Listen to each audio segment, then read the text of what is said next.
Camp is officially underway for Dallas Cowboys, and the excitement is real. Fans are buzzing, the players are flying around. Even without pads, the energy is undeniable. But of course, it wouldn't be a true Cowboys kickoff without a little drama creeping in. And no surprises at the center of it all.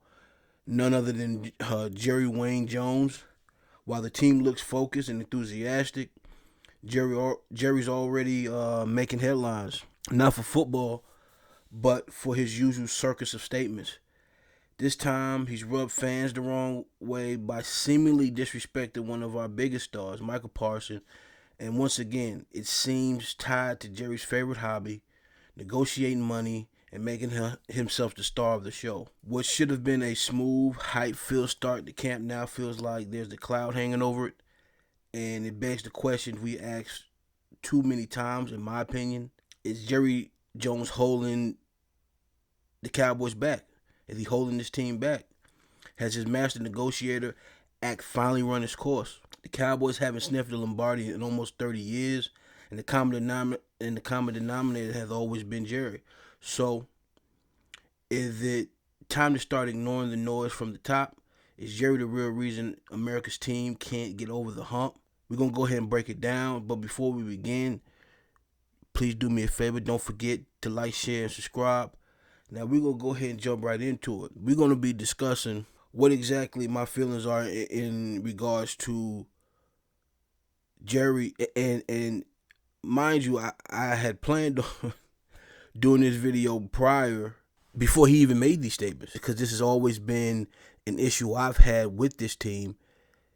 Is Jerry really in the way? Is he doing what he needs to do to make us better without really well, you know what? I'm not going to even spoil it. We're going to get into some of that. I'm going to talk about some issues I've seen to be having and why I think it's a very good chance he's holding this team back. Now, number one is his relentless pursuit for attention. I think why it's bothered me more so than it used to. It's always bothered me because I don't really understand the need for attention to that degree. Obviously, I do a YouTube channel, so I'm looking to... Attention is not really what motivates me to do it per se. Of course, attention comes with it. You need it in order to be able to get whatever information you're trying to get across to other people. But it's not really my motivating factor in regards to doing YouTube. I like doing it. I like being informative. I like being informed just as much, if not more. So I think it all kind of works hand in hand in that regard. But I don't feel this overwhelming need to put the prospect of getting attention from this over anything else, over the message or over. That's not my character or who I am. You know, my message and my morals stand above all, and my relationship with God especially. So those are the things that are most important to me and will never be compromised by anything like attention. But I can't say that that's the feeling I've always gotten from Jerry. I think what's happening now is the fact that he's getting older. It seems as if his age is actually making it worse because now you have... He seems to be more belligerent about it. Like he's holding up. You know how when people get older, right?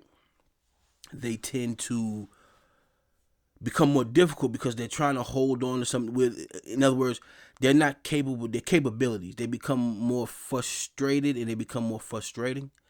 They're not capable of doing the things that they used to do. So part of them don't want to be in the way. The other part of them wants to kind of have that independence, but they can't really do it.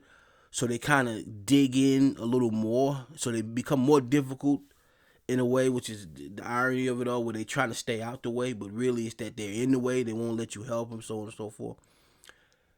You know, he's getting old. he's doing that kind of thing. What is he, 82, 83?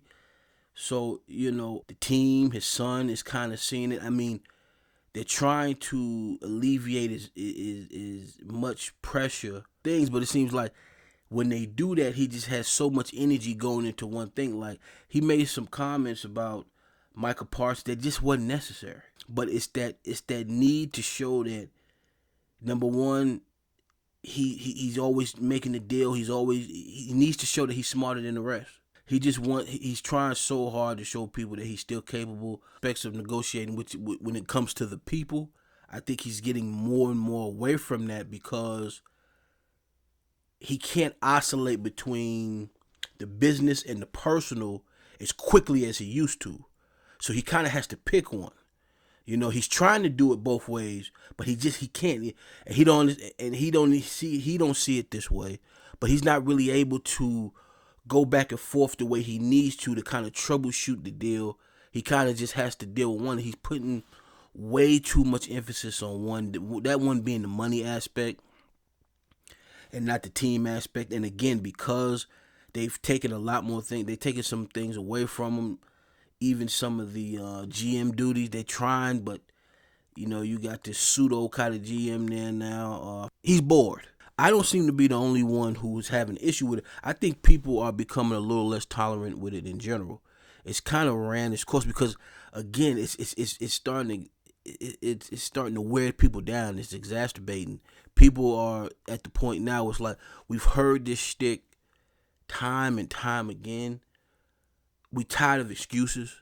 We're kind of tired of like the extra, all that petty drama and all that. It's all of it's kind of ran its course, and I think the fan base has been patient with Jerry in that regards, and wanting him to focus more on the team than his own personal goals, his own personal feelings, and becoming more about the team.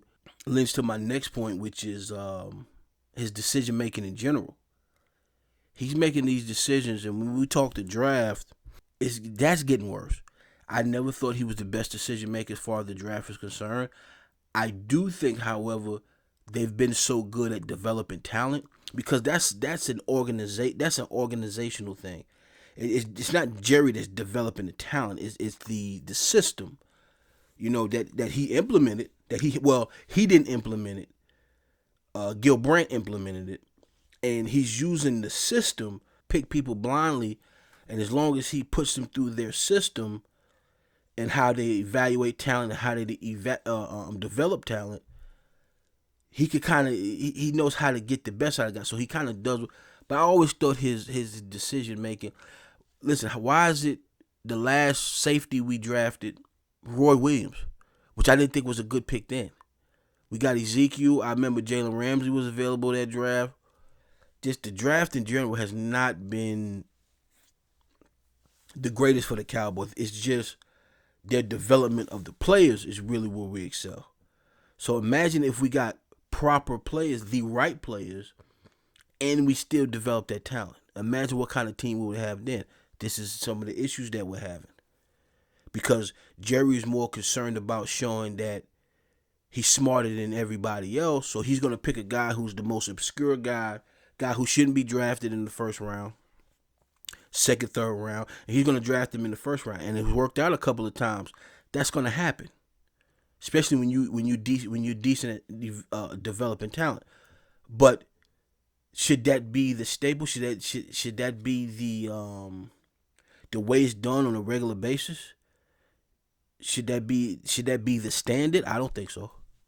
I think you need to do better about evaluating the talent and getting the right guys in there. Because one thing I also seen is that a lot of these players that he get, they kind of run hot. They hot all of a sudden, and they somewhere along the line they kind of fizzle out. There's a reason for that, and that being that they're kind of overachieving. Now, I'm not going to harp on this too much, but it's an issue that I feel is worth talking about, and it's something that I feel is a problem. And when you talk about that, the whole process of holding the team back, I think this plays a part. I think socially, the Cowboys are still a little behind. I think it plays a part in how things are negotiated, how these players are tended to.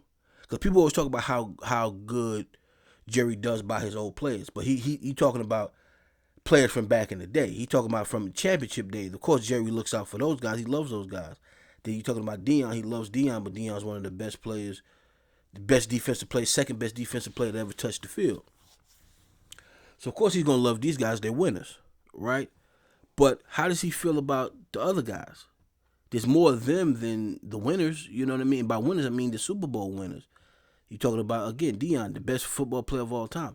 But I don't want to, let me not get off topic. I think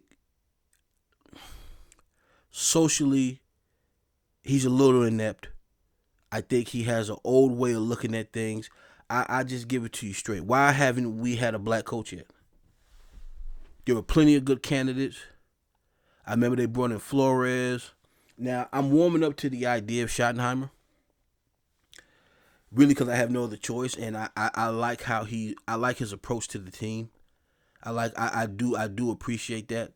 Remains to be seen how good of a coach he's going to be, how effective he's going to be. But he has an opportunity, and I'm definitely hoping for the best. But there were a lot of candidates that were out there that would have been valuable candidates that could have really put us. I thought Flores was a good idea, and this whole thing about Deion. You know, we all know what Jerry said about winning the Super Bowl. He'll pay a ridiculous amount of money to win another Super Bowl. The Deion hire was there. You're talking about making a big deal. That's the biggest. Now, I have to say, if that was Nick Saban or anybody else, or Cliff Kingsbury, who was in that position Deion was, who had the influence Deion did, who was essentially Deion, I'm not gonna make it a racial thing, but this plays a part. I want you to follow what I'm saying. He would have made the deal. $10 million a night, according to sources. There was a $10 million buyout that needed to be done in order for Deion to move on to any other team or any other league or whatever the case may be. You don't think Jerry has the resources to accommodate that? A lot of people say, well, does he want to pay 10? We already know he said he'd pay a ridiculous amount of money to get that done. You don't think he can afford $10 million to get that done? Of course he can. That's what you call an excuse. Again, if that was Cliff Kingsbury or something, I think he would have made the deal.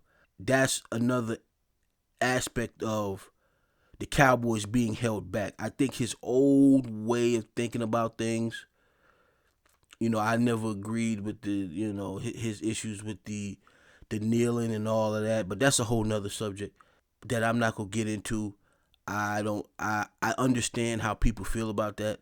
And again, I'm not going to get into it. I don't want to say mixed feelings, because I don't have mixed feelings about it at all. I definitely supported Kaepernick during that time, but I understood why somebody like him may feel differently. He's completely within his right to have his own views on that the same way I do. So I didn't dismiss his views, or I didn't say that they were wrong or right or wrong. The race of Michael Parsons play a part in him not getting this deal. But again, I don't want to harp too much on that, but I'm just saying I think that plays a part. On a more positive note, we all know Jerry's a good negotiator. We all know Jerry has the resources. I think his heart is in the right place as it pertains to the Cowboys. In a sense, it's his baby. I mean, it's a reflection of him. So of course, it's his baby. So of course he wants it to be as successful as humanly possible. Of course, he's not going to put that over. He's not going to put that over what he wants personally. But what are some things that the Cowboys could do to help move this along with Jerry? And one thing I've seen that they have been doing is taking more responsibility away from him. The draft, what the GM does, that's pretty much all but relieving him of those duties. That's like a family member of mine. She had a tough time with that as well, and I had to talk to her just like that. I said, listen, you're 83 years old, you're 84 years old, and this is at the time when she was that age. She's a couple years older than that now. And I said, you can't do you can't do what you used to do. You need to allow people. You need to start being more logical and being more realistic about what it is you do and what it is you don't do. And really, it took this person a long time to get that, to understand that, to get that message. But when they did, it made everything run a little smoother. This person got along with everybody better. This person and they learned along the way that the best way they can stay out of the way, because they was always trying to stay out of the way by doing it for themselves.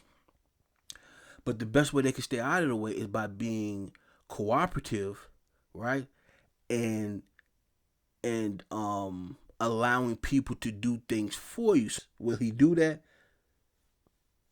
If he's thinking properly, he would. But this is the issue that we're having currently at the moment. I've been a fan of this team for since I was 9. But one day he's going to have to approach that topic of why he's never hired a black coach. I think that's worth a discussion. Do I think Jerry Jones is racist? Not really. Again, I just think he has particular ideas about how things should look. I think in a lot of these owners, they see themselves in the coach, but they're not black men. You see what I'm saying? It's kind of like them living through the coach. They see it in a particular way. They have this vision and idea of how it should look, and they tend to be stuck on that. The key word there, the emphasis is on the word stuck. Do you understand what I'm saying? I think that's worth a discussion. One day when it naturally comes up, because it will come up. It's come up in the past. I think he needs to find an opportunity to address that. Really for his legacy as well, because I understand the importance of addressing a topic like this and what it could do for your team. And again, you don't want to dive too much into it. You don't want to make a big issue out of it. But, discussions, figuring things out, troubleshooting, it's important. This is how you figure things out. You need to look at every aspect of everything. You need to think outside the box at times in general too, but you need to look at every single thing. How many times have we been on the cusp of a Super Bowl and never got there? That needs to be figured out immediately, quickly, as soon as possible. Now, by doing this, it's going to hurt his pride a little bit, right? Talking about Jerry, bringing up this topic, relieving himself of some duties, allow other people to, because listen, him as a consultant, at the end of the day, if he takes that role more or less as a consultant on the GM side and starts to really give somebody an opportunity, I think that's really where he would excel. Pride goes before destruction, and a haughty spirit before a fall. Proverbs 16:18. Haughty nature, that prideful spirit, you can't get nowhere with that. This is the issue. This is the underlining root, of an issue we have in Dallas. His initial instinct is going to be to fight this inevitability where that's like anything else in life, man. Once you get older, once you're retiring, once you get into that age where it's just like when you retire from a job. What happens when you retire from a job? They get somebody new, and if it's a good job, a fair place, they don't just push you out. They use your wisdom. They get you in there. They ask, hey man, can you help us train a new guy to kind of come along? And a person who's really thinking about it says, of course, I want this company to be successful.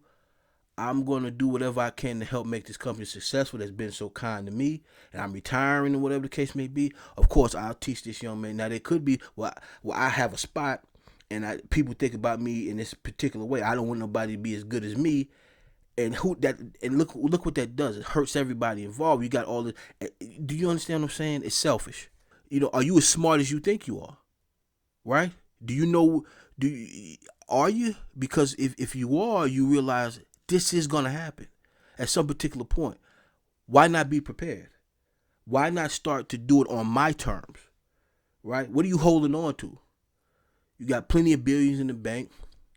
You raise a good family. You well respected in your community. What else is there really to prove? What are you still trying to prove? That's insecurity. And fighting the urge to fight back on this could really, that's the irony of it all. It could really make him the hero he's looking to be. It could really give him the attention he's looking to get. And then he hires a real GM. Maybe he gives this guy a real opportunity. He teaches him the way he needs to be taught. If you're Jerry, don't you want that control over how this is going to look? So you teach a guy, you show him the ropes. Open yourself to not just black coaches, but minorities in general. Maybe he's Asian. Maybe he's Latino. Maybe, you understand what I'm saying? You need to start opening your mind a little bit and stop being so rigid about how you make these decisions, because, again, it's one of the main reasons I think we're being held back. And doing so will really show how competent Jerry is in the end, and not allowing his old way of doing things to keep him and the organization stuck where they currently at. And I think it starts with Micah, because Micah's well loved by the team, by the fans, by people in general. He's become a bit of a star in his own right. I think Jerry needs to show a little bit more respect for those guys. I am getting tired of the same narrative with my team. It has become exhausting, but I'm here. I will always support them. Outside of the social issues, which kind of had me thinking, do I need to move on? Not the losing, I can deal with that. It's not the other stuff, the football. It's just those kind of things. It makes me think, am I here for that kind of team? And I would hope that, again, he would make some of these things a little bit more, his opinion of these things a little bit more known, so I can have a better idea of what I'm doing as a fan. Because if you don't respect me or people like me enough to allow us to lead a team, to lead your team, then I have to say that the feeling is mutual, and I have to reciprocate that. And if you don't think I'm good enough, I don't think you're good enough. And I appreciate you for watching. I appreciate you for listening.